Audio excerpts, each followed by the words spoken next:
Welcome, everyone. This is continuation of our series around helping candidates and just people out there who might be looking for a job, career searching, or applying with us at Horizon, and kind of giving you tips and tools that might be useful for you as you prepare for job search, interview, onboarding, and so on. So today's topic we want to dive into is around how to conduct a virtual interview with an employer. Although we are year 3, 4 into virtual world post the pandemic, but we still see candidates make mistakes that could be avoided when it comes to presenting yourself virtually in an interview. So Manga, kick us off and tell me a little bit more about your experience and what have you seen from candidates? Right. Thank you, Elena. Sometimes as a recruiter, you have the front seat to everything, all the good things and the bad things. And sometimes you just want to, hold people on, then drop them and say, what are you really thinking? And, you have a list of things that keeps annoying you all through these years, and this is the result of that. You're discussing mistakes that you can avoid during a virtual interview. Something that I came across, something that's been in the back of my mind for a while, and I thought it's a good platform to discuss that. So the first thing that always annoys me is when they're late. I'm like, it's a virtual interview. What's the point of being late if you can't blame it on traffic? Be there on time. We're not asking you to be there 15 minutes ahead. Just a couple of minutes ahead would show that you're really interested in being interviewed. And I had candidates who for 11 o'clock interview would ping me at 11:03 or 11:05 saying, hey, I'm running like 5 minutes late or 10 minutes late. Sometimes the interviews are just for 30 minutes. So you've already taken more than half the time away. So try to be upfront. If you know you're going to be running late, I know life happens. Let us know as soon as you know, so that we can push it to a convenient time. So I think being late, I think, is a big no in my book. Yeah, absolutely. And to add to that, I think like you said, there are situations where, life happens and people are late and so on.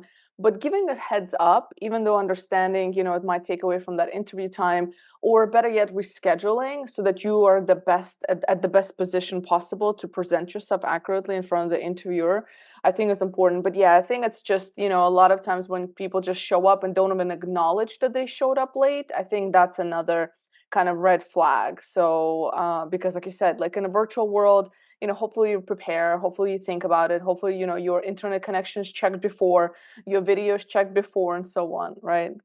Right, right, right. That is my next point. I'm like, don't forget there's technology involved. I mean, make sure you have a good connectivity. Make sure you have a webcam if needed. Make sure your speakers are working. Headphones if you're outside. There is a technology component to your interview. Like sometimes there's Teams involved. Do I have to download Teams? Do I have to download Zoom? Is my laptop on charge? Those things are not what you should be checking at the time of the interview. Make sure you're prepared for all that. Make sure you have all the softwares downloaded before ahead. Um, Another thing that I feel I need to bring that up because uh, it is a virtual interview, but sometimes people dress very inappropriately for it. I've seen people with T-shirts with some slogans on it, something politically offensive, or just pictures of cartoons, or maybe I even had a candidate interview in her PJs. She had an eye mask pulled over her head. Throughout the interview, I think that was all I could think of is you could have at least taken the eye mask off. It looks like you just rolled off the bed and decided to interview. Dress professionally, if not, I mean, if you can't suit up, that's okay, but look presentable, look like you want to be there. Otherwise, it just makes us feel like you're already not interested in the position that you're interviewing for. So I think that is something that I wanted to bring up. Yeah, I think the whole kind of presenting your style in terms of just what you're wearing. I think we have slipped that through the cracks sometimes just because we're virtual. We no longer have to present ourselves in a business casual.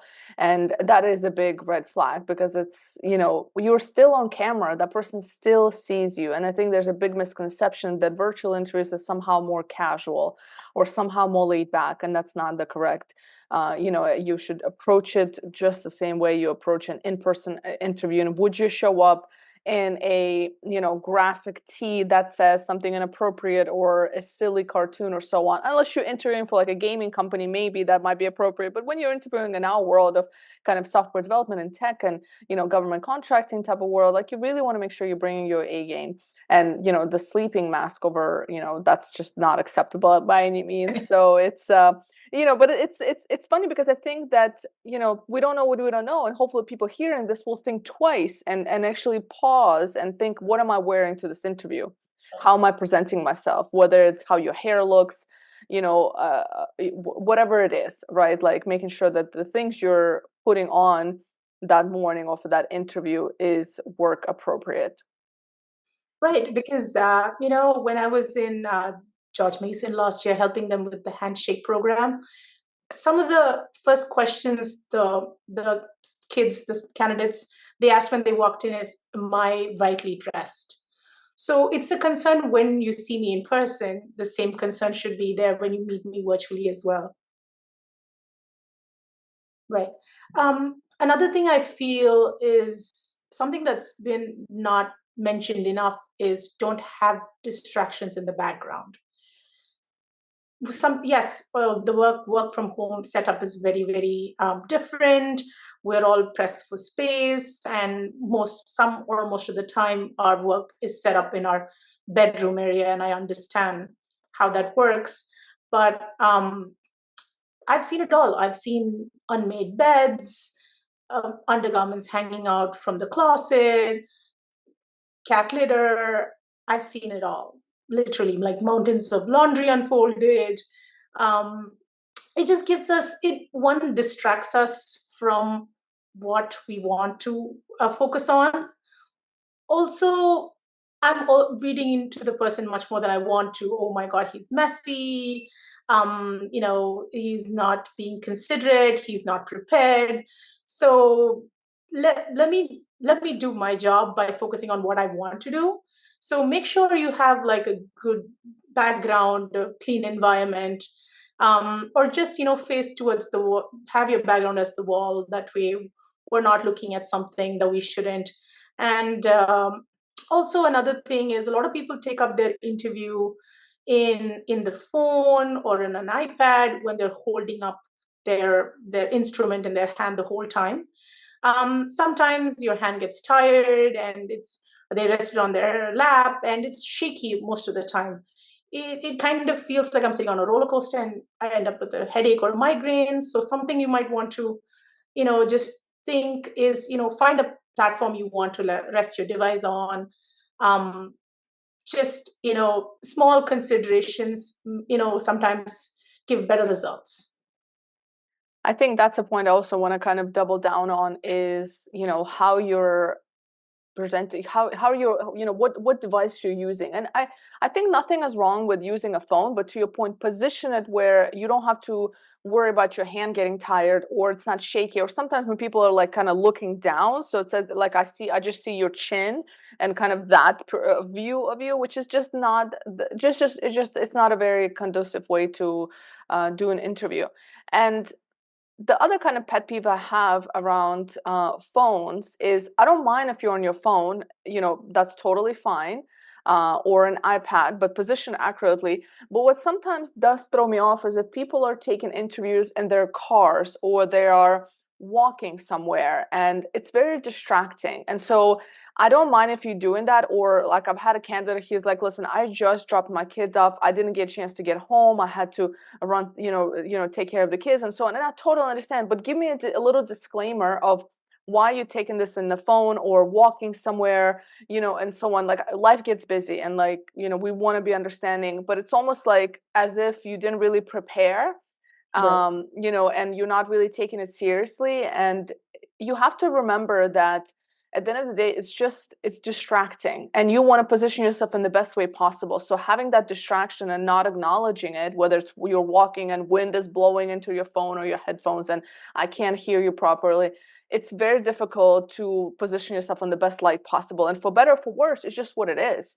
And you might be the best candidate, but that experience could really, decrease your chances. Realistically, it's just that interaction, because it's, to your point, it's almost like you didn't prepare, you didn't really care. That's the assumption we make, unfortunately, on the other side, right? And so if you explain it and say, listen, I just didn't make it in time, that's okay. At least, like, I respect the fact that you recognize that this is probably not the best way to interview, right? And then you kind of give us a heads up. So I think those are excellent points. And I mean, listen, I'm sure I've been there in the past, and I think it's easy for us to sit here and talk about these things, right? Because we see this day to day, and a lot of people don't. A lot of people do not spend their days interviewing and screening candidates and so on. So so you'd be surprised how many different things we see and how often these things that we described here today really happen on regular basis. Is there anything else, Manga, that you can think of to add here that might be beneficial to our audience? Right, right. So I also feel sometimes the candidate just comes unprepared for the interview. That kind of throws me off because, up ahead that we're meeting at this time and we agreed on it. That means when you come, I expect you to have questions for me. I expect you to kind of know have read the JD and job description, understand what you applied for or what you're interviewing for. So what some of the candidates, they have not really looked into what position they're interviewing for, so they're on the interview asking like, oh, so what is this position for? So I'm like, what are you even doing here if you don't know what you're interviewing for? I understand some positions are similar to each other, and you're someone who can apply to different positions at the same time. Good for you, but before you step in, take a minute to understand what company is it, what am I applying for, and who's coming into the, even look me up. Maybe I have something that connects with you and we can talk about it. I'd love to do that, and that way we can connect. And I'm for sure going to look you up before I come into the interview to talk to you, because I want to connect with you. I want to understand who the person is just beyond what their resume says. So also sometimes candidates, when we send out instructions to them ahead for the interview invite, they fail kind of to read through the instructions. Some of them say, please be camera ready. So at the time of the interview, they're like, oh, do I need my camera on for this? Yes, if you had read your instructions, you'd know that. And then we spend 10 to 15 minutes trying to find a webcam that fits, and troubleshooting. Oh, can you see me? Can you hear me? That's not how I want to spend my day, because I want to go on to the next candidate. So be prepared, do some research of the company, the role, the interviewer, in fact. Be prepared for questions to ask appropriate questions at different stages of interview. Um, so it just helps us do our job better, and we can really present you as the best possible option for the job in that way. And furthermore, it's your career as a candidate. So you should care enough to know what you're interviewing for, because if you're not doing your homework, then that is not a great way for you to start a conversation, because you are obviously just blindly applying, and that's the impression you're giving us, that you're just blindly sending out resumes out there, which I get it. Job search is hard. We've all been there. We understand the process. But don't be your own worst enemy by making it more difficult, by not preparing and remembering and tracking where you're applying to. And usually when we send out invites for a conversation, there's going to be a title of the position in there. So you can always go back to your, submission of job applications and just look in your, there's always a notification, just search in your inbox and see what job did you apply for that. I understand that sometimes we forget, but again, it's just no excuse of not taking accountability for your own job search and your own career growth. Because why are you even interviewing if you're not sure if you want the job, or if you're just kind of, throwing around job applications without actually curating the experience that you're looking for in your next opportunity? So, excellent points, Manka. Thank you so much for sharing this. Hopefully, people will find it useful and apply this in their next time they interview with us or maybe other companies.